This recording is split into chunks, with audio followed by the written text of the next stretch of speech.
এটা প্রশান্ত কিশোরের কথা নয়, এটা আজকের দিনে দাঁড়িয়ে ভারতবর্ষের প্রত্যেকটা সাধারণ জনগণ, সাধারণ নাগরিকদের কথা। বাংলায় এই কদিনে যেই গোটা দৃশ্যটা আমরা দেখতে পারলাম, সেই জায়গাটা দেখে বুঝতে পারছি যে এই জিনিসটা কিন্তু তাদের ক্ষণস্থায়ী। প্রশান্ত কিশোর বলছে যে 2027-এর মধ্যে কেন্দ্রে বিজেপি সরকার পড়ে যাবে। এটা তিনি বলছে, তার কারণ হচ্ছে কংগ্রেস নেতা রাহুল গান্ধী কিছুদিন আগে একটি সভায় এই বক্তব্য রেখেছেন, এবং প্রশান্ত কিশোরকে যখন প্রশ্ন করা হচ্ছে যে রাহুল গান্ধী এই কথাগুলো বলেছে এটা কতটা যুক্তিযুক্ত, তখন প্রশান্ত কিশোর বললেন কিন্তু যে না, এটা সম্ভব। এই বিষয়ে আপনারা কিভাবে দেখছেন? দেখুন, সর্বপ্রথম আপনি প্রশ্নটা শুরু করলেন যে প্রশান্ত কিশোর বলেছেন।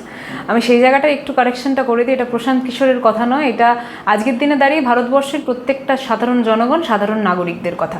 এবং এই জিনিসটা বলার একটা বিশেষ কারণ রয়েছে। এই যে গোটা থিওরি, এই যে গোটা ম্যাথামেটিক্স, এই জিনিসটা কিন্তু আমরা সকলেই দেখতে পাচ্ছি, বুঝতে পারছি। কীভাবে দেখতে পাচ্ছি, বুঝতে পারছি?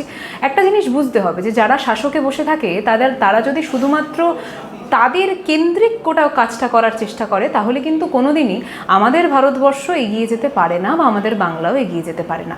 এবং সমান দৃশ্যটা এতদিন যদি আমরা সেন্ট্রালি দেখে থাকি, এখন কিন্তু বাংলার ক্ষেত্রেও আমরা দেখতে পাচ্ছি। এবং বাংলায় এই কদিনে যেই গোটা দৃশ্যটা আমরা দেখতে পারলাম, সেই জায়গাটা দেখে বুঝতে পারছি যে কেন্দ্রে যখন শাসকে এরাই বসে রয়েছেন, অর্থাৎ ডাবল ইঞ্জিন সরকারের কথা, যেই জিনিসটা কলার তুলে বরাবরই তারা বলে থেকেছেন, এখন বোঝা যাচ্ছে যে এই জিনিসটা কিন্তু তাদের ক্ষণস্থায়ী। অর্থাৎ এই যে শাসকের কলার উঁচিয়ে ঘুরে বেড়ানো এবং বিরোধীদের কণ্ঠস্বর দাবিয়ে দিয়ে বিরোধী শূন্য একটা পরিবেশ গড়ে তোলা, এটা কোনোদিন আমাদের ভারতবর্ষের মাটিতে হতে পারে না। অনেক চেষ্টা তারা করেছেন, কিন্তু এবার মুখ থুবড়ে পড়ার পালা। সেই কথাটাই প্রশান্ত কিশোর বলেছেন, সেই কথাটাই রাহুল গান্ধী বলেছেন, সেই কথাটাই আমরা সকলে বলবো। সাধারণ জনগণের কণ্ঠস্বরে এই একটা কথাই আছে।